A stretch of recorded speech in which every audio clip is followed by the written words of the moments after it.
ఓం వీణాక్షమాలాబ్జసుపుస్తికాకరాం బాలార్కరూపాం కరుణాతరంగిణీం శ్రీగౌతమీతీరవిలాసవాసినీం వందే సదా మంత్రపురీ సరస్వతీం. ప్రియమిత్రులరా, ఈరోజు సప్తమి, శ్రావణ బహుళ సప్తమి. రేపు అష్టమి, అది శ్రీకృష్ణుని యొక్క జన్మాష్టమి అంటారు. అతని జన్మ దివసం. అద్భుతంగా, ఎంతో కోలాహలంగా, ఆటపాటలతో, నృత్యాలతో కృష్ణ పరమాత్మ యొక్క జననాన్ని మనమంతా కూడా కృష్ణాష్టమిగా ఆచరిస్తాం. చాలా చోట్లలో డోలోత్సవాలు, గోపాల కళోత్సవాలు, తొట్లలో వేసి ఊపడాలు, అలాగే కృష్ణ పరమాత్మను పరమాత్మగా ధ్యానించడాలు, యోగి హృదయాల్లో ఉండేటువంటి కృష్ణ పరమాత్మను బాలకృష్ణుడిగా ధ్యానించడం, కరారవిందేన పదారవిందం ముఖారవిందే వినివేశయంతం పటస్య పత్రస్య పుటేశయానం బాలం ముకుందం మనసా స్మరామి అంటూ మనసారా బాలముకుందుని స్మరిస్తూ రేపటి రోజున ఆటపాటలతో సాయంకాల వేళ కృష్ణాష్టమి వేడుకలు జరిపిస్తారు. మీ అందరికీ తెలుసు, వెన్న నైవేద్యంగా కృష్ణ పరమాత్మకి పెడతారు. రేపు వెన్న పరమాత్మకి చాలా ఇష్టమైనటువంటి పదార్థం. పంచగవ్యాలను కూడా సిద్ధం చేసినటువంటి నవనీతం, అంటే అన్నిటిలోంచి వచ్చినటువంటి క్రీమ్, అలాంటి వస్తువును ఆయనకు నైవేద్యంగా పెడతారు. అందుకే ఆయన వెన్న పెట్టనప్పుడు నవనీతాన్ని దొంగతనం కూడా చేసేవాట. నవనీత చోరుడు అంటారు. వెన్నను దొంగతనం చేసేవాడు వెన్న దొంగ. అలాంటి బాలకృష్ణుడి యొక్క ఉత్సవాన్ని మనం జరుపుకునే ముందు ఈరోజు కృష్ణ పరమాత్మ గురించి రెండు ముక్కలు చెప్పుకుందాం. అష్టమ గర్భాన దేవకీ వసుదేవులకు గర్భపంటగా శుక్తిముక్తంగా ముఖ్యంగా పుట్టినటువంటి కృష్ణ పరమాత్మ రేపలకు కొనిపోపడి కంసుని యొక్క భయం చేత వసుదేవుడు యశోదానందను యశోద ఇంట్లో ఆయనను పెంచమని చెప్పి పెట్టి వెళ్ళి వస్తాడు. మనందరికీ తెలిసిన కథ. ఆ కృష్ణ పరమాత్మ లీలలు, ఆ యశోద కృష్ణ పరమాత్మను అలంకరించిన తీరు చూస్తుంటే చాలా అద్భుతంగా ఉంటుంది. బాలకృష్ణుణ్ణి ఆ యశోదామాత ప్రతిరోజు కస్తూరీ తిలకం లలాట ఫలకే వక్షస్థలే కౌస్తుభం, కస్తూరితో తిలకం పెట్టేదట.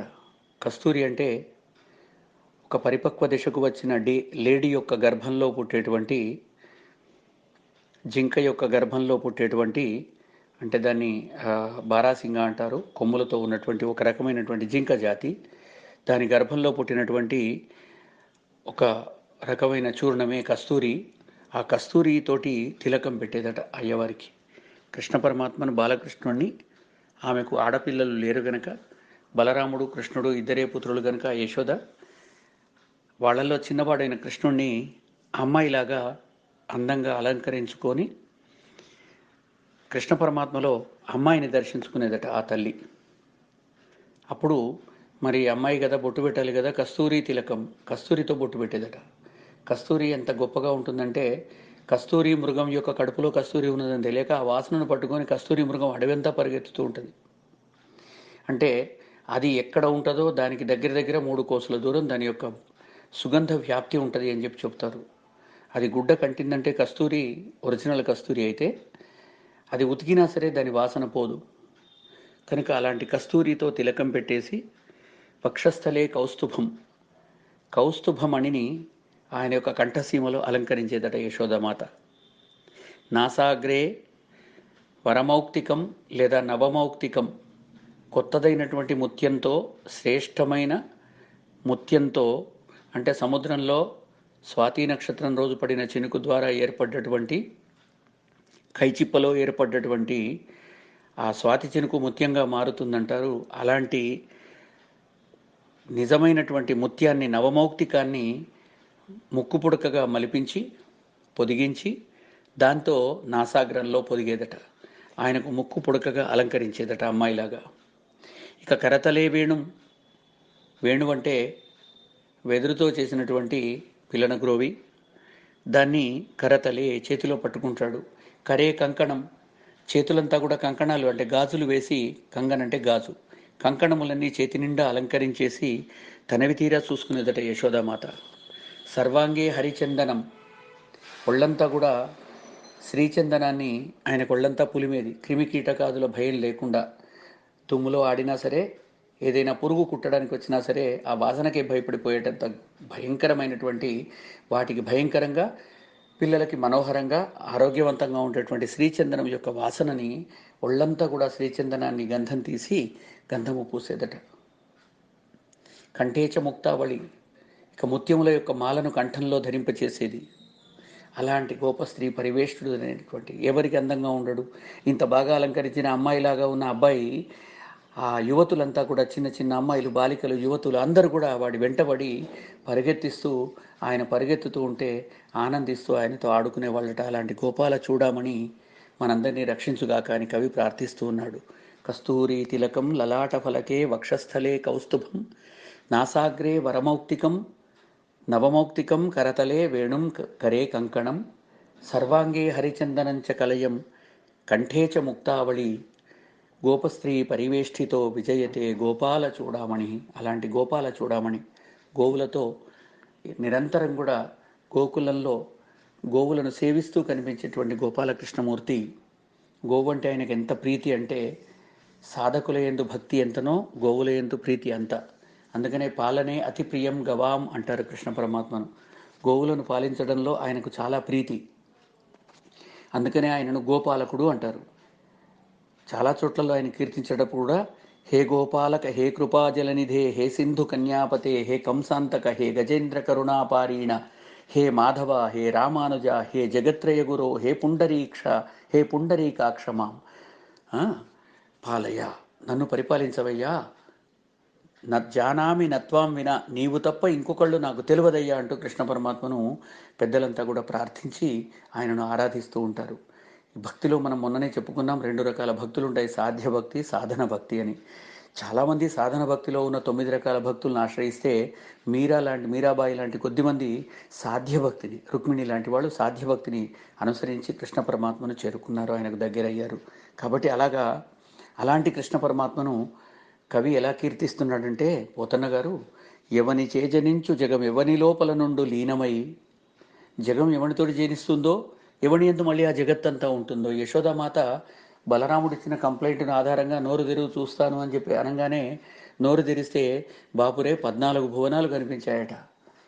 అతల వితల సుతల తలాతల రసాతల మహాతల పాతాలాది అధోలోకాలు, మనం ఉన్న భూలోకాల నుంచి పైలోకాలైనటువంటి భూవర్లోక, సువర్లోక, మహర్లోక, జనోలోక, తపోలోక, సత్యలోక, సత్యాది లోకాలు, ఈ 14 భువనాలను కూడా ఒక్కసారి నోట్లో చూపించాట. కళ్ళు బయర్లు గమ్మాయి తల్లికి, ఏమిటి చిన్నవాడి కడుపు నోట్లో ఇన్ని ఉన్నాయా అని. అంటే కృష్ణ పరమాత్మ ఈ పృథివీనంతా కూడా జనింపజేశాడు బ్రహ్మ ద్వారా, విష్ణుమూర్తియే. ఆయన నోట్లోనే మళ్ళీ ఈ జగత్తంతా ఉంది. ఎవని చేజనించు జగము ఎవని లోపల నుండి లీనమై, ఎవని యందుడిందు పరమేశ్వరుడెవ్వడు మూల కారణము. ఎవని యందు వీళ్ళంతా, ఈ దేవతలంతా ఉంటారో, బ్రహ్మాది దేవతలందరూ కూడా ఎవని యందు లీనమై ఉంటారో, పరమేశ్వరుడు ఉంటాడో, మూల కారణం ఎవడో, ఈ వీళ్ళందరికీ కూడా చరాచర జగత్తుకంతా ఎవడైతే మూల కారణమో, అనాది మధ్య లయుడు, ఆది అంత మధ్యములు లేనివాడు. ఆది అంటే పుట్టుక, మధ్యం అంటే జీవించడం, అంతం అంటే గిట్టడం. ఈ ఆది మధ్య అంతములు లేనటువంటి జన్మ కలిగినటువంటి వాడెవడో, సర్వము తానే అయినవాడు, అందరినీ తానే రక్షించేవాడు.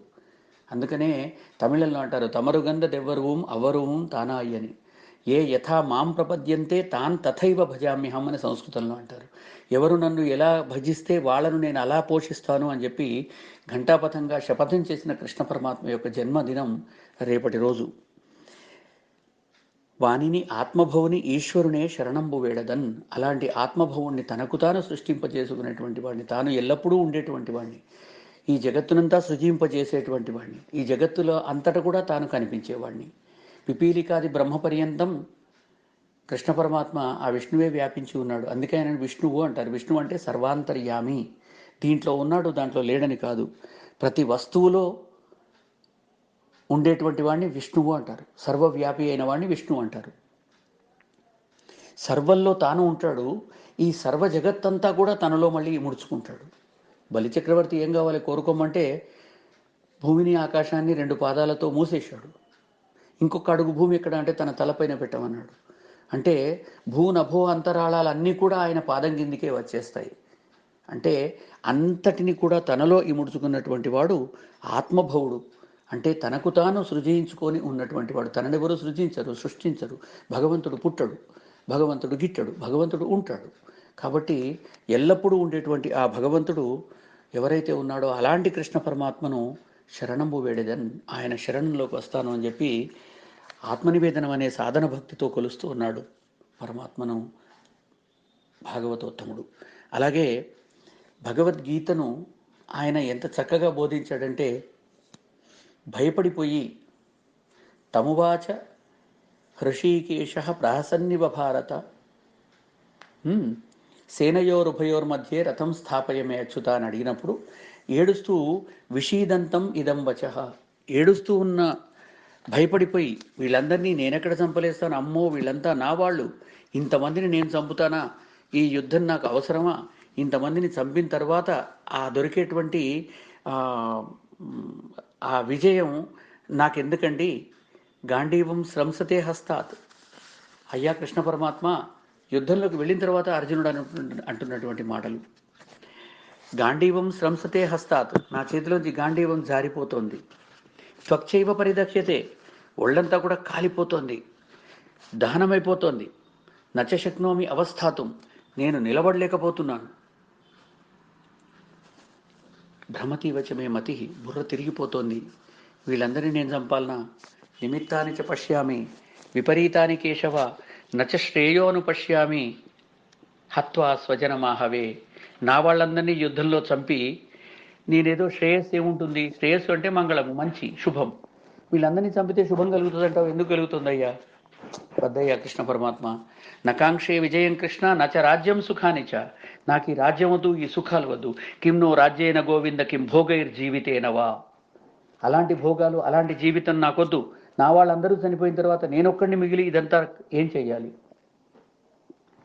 కాబట్టి ఇది వద్దయ్యా, ఎవరు వాళ్ళంతా ఆచార్యా పితర పుత్రా తథైవ చ పితామహా మాతులా శ్వశురా పౌత్రా శ్యాలా సంబంధినస్తత, నా సంబంధికులు, నా గురువులు, నా తండ్రులు, నా తాతలు, నా పుత్రులు, అలాగే నా పితామహా ముత్తాతలు, తాతలు, మాతులాహ మామలు, శ్వశురాహ మేనమామలు, మాతులాహ మేనమామలు, శ్వశురాహ మామయ్యలు, పౌత్రాహ మునిమనవలు, శ్యాలాహ బావమరుదులు, సంబంధినస్తథ, ఇంతమందిని ఏతా నహంతుమిచ్చామి, వీళ్ళందరినీ నేను చంపాలని అనుకోవటం లేదయ్యా.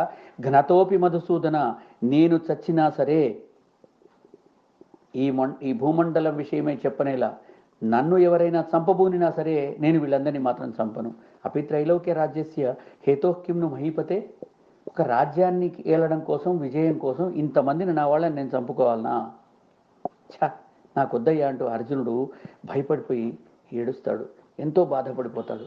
అలా బాధపడిపోతున్నటువంటి ఆ అర్జునుడిని చూచి ఇంకా అర్జునుడు అంటూ ఉన్నాడు, కథం భీష్మమహం సంఖ్యే ద్రోణంచ మధుసూదన, భీష్ముడు ఎందుకు చంపాలి, నాకు పితామహ అతను, మా కుల పెద్ద, ద్రోణంచ మధుసూదన, నాకు ఆయన ఆచార్యుడు బ్రాహ్మడు, ద్రోణాచార్యుని ఎలా చంపుతానయ్యా మధుసూదన, ఈ శుభి ప్రతియోత్స్యామి పూజార్హు అరిశోధన, హే శత్రుసూదన, కృష్ణ పరమాత్మ నా బాణాలతో వీళ్ళని చంపాలనా అంటూ అడిగి సంజయుడు చెబుతున్నాడు ధృతరాష్ట్రంతో, భయపడిపోయినాట. ఇవన్నీ చెప్పేసి ఈ విధంగా అని, ఏవముక్త్వా హృషీకేశం గుడాకేశ పరంతప నయోత్స్య ఇతి గోవిందం ఉక్త్వా తూష్ణీం బభూవ, నేను వీళ్ళతో యుద్ధం చేయలేను అంటూ భయపడిపోయినటువంటి అర్జునుడు ఒక్కసారి విషీదంతం, ఏడుస్తూ ఉన్నటువంటి వాడితోటి కృష్ణ పరమాత్మ అంటున్నాడు, తమువాచ హృషీకేశ ప్రహసన్నివ భారత సేనయోర్భయోర్మధ్యే విషీదంతమిదం వచ. ఎక్కడికి వచ్చాడు? బీరాలు పలికాడు, నువ్వు నా సారథిగా ఉంటే చాలు వీళ్ళందరినీ లేపేస్తానన్నాడు. యుద్ధభూమిలోకి తీరా వచ్చిన తర్వాత 2 సేనల మధ్యలో రథం ఆగి ఉన్నప్పుడు వాళ్ళని చూసేసి వీళ్ళంతా నా వాళ్ళు, వీళ్ళని ఎదుగు చంపాలి అని చెప్పి భీతిల్లిపోయి బీలడిసిపోయి భయపడిపోయి కృష్ణ పరమాత్మతో ఏడు మొహం పెట్టి చూస్తూ బేలమొహంతో ఉంటే అప్పుడు తమువాచ హృషీకేశ అంటే నిద్రను జయించినటువంటి వాడు హృషీకేశుడు, ఆ గుడాకేశుడైనటువంటి హృషీకేశుడైనటువంటి కృష్ణ పరమాత్మ ప్రహసన్నివ భారత, హే ధృతరాష్ట్ర ప్రభు, కృష్ణ పరమాత్మ మాత్రం నవ్వుతూ ఉన్నాడు. అర్జునుడు ఏడుస్తూ అడిగితే నేను ఇవన్నీ చెయ్యను అంటే భయపడిపోయి ఏడుస్తూ ఉంటే విషీదంతం విషాదవదనంతో ఉన్న అర్జునుణ్ణి ఇదం వచ ప్రహసన్న వదత్. ప్రహసన్ అంటే నవ్వుతూ నవ్వుతూ అన్నట్ట. ఎందుకంటే వాడు ఏడుస్తే వాడితో పాటు మనం ఏడవలేం కదా. చిన్నపిల్లాడు నడుస్తూ నడుస్తూ పడిపోతాడు. పడిపోగానే మనం ఏం చేస్తాం? ఆ పడిపోయిన వాడిని వాడు ఏడుస్తూ ఉంటాడు. వాడు ఏడ్చే లోపలనే వాడిని పైకి లేపో, పడ్డావా, రూపాయి దొరికిందా, రూపాయి నాదిరా అని చెప్పేసి మనం నవ్వుతూ వానికి ఓ రూపాయి దొరికిందని కథ అడ్డుకథ కల్పిస్తూ ఓ రూపాయిని జోలోంచి తీసి వాడికి చూపిస్తూ ఆ భూమిని ఒక తన్ను దాన్ని, ఇదేనా నీకు దెబ్బ తాకింది, ఈ రాయేనా నీకు తాకింది అని ఆ రాయిని కొడుతూ ఆ మట్టిని తన్నుతూ మనం వాడిని సంతోషపెడతాం. అంటే ఒక భయపడిపోయిన భీతిల్లిపోయినటువంటి ప్రాణిని ఏడుస్తున్న వాడితో పాటు వాడిని ఓదార్చేవాడు కూడా ఏడిస్తే ఇక లాభం లేదు. అందుకనే పెద్దవాళ్ళందరూ అంటూ ఉంటారు, ఏదన్నా ఇంట్లో అశమందరు ఏడుస్తుంటే మీరు ఇంటికి పెద్ద, మీరు ఇలా భయపడిపోతే ఇంట్లో వాళ్ళందరూ ఏం కావాలండి, భయపడకండి అని చెప్పి పెద్దవాళ్ళు వచ్చి మనకు చెప్తూ ఉంటారు. కాబట్టి కృష్ణ పరమాత్మ మాత్రం ప్రహసన్నివా నవ్వుతూ చెప్తున్నట, ఏడుస్తూ ఉన్న అర్జునునితో నవ్వుతూ అంటాట, అశోచ్యానన్వశోచస్త్వం ప్రజ్ఞావాదాంశ్చ భాషసే గతాసు నగతాసూంశ్చ నానుశోచంతి పండితా. జ్ఞాని అయిన వాడెవడు కూడా చనిపోయిన వాడిని చూసి ఏడవడం కానీ పుట్టంగానే నవ్వడం కానీ ఇలాంటివి చేయరయ్యా. ఎందుకంటే ఇవన్నీ కూడా దేహానికి సంబంధించినటువంటివి, ఆత్మకు సంబంధించినవి కాదు. లోపల ఉండే ఆత్మ అవినాశి, అజరము అమరము, దానికి ముసల్తనం లేదు, అది మరణించదు, అది నాశనము కాదు. నత్వేవాహం జాతునాశం నత్వం నైమే జనాధిపాహ. హే అర్జున, ఇక్కడికి వచ్చి ఇలా భయపడతావా, ఈ రాజులను చూసి భయపడుతున్నావా, వీళ్ళంతా ఎవరు, నీ చుట్టాలా? ఎవరు చెప్పారు? నత్వేవాహం జాతునాశం నత్వం న ఇమే జనాధిపాహ.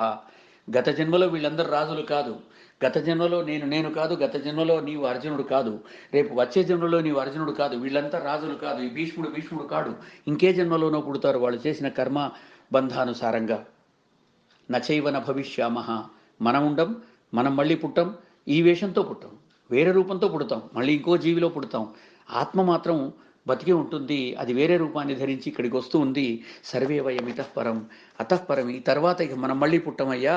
దేహినోస్మిన్ యథా దేహే కౌమారం యౌవనం జరా తథా దేహాంతర ప్రాప్తి ధీరస్తత్ర నముఖ్యతి. ధైర్యవంతుడైనటువంటి వాడు మోహాన్ని చెందకూడదు.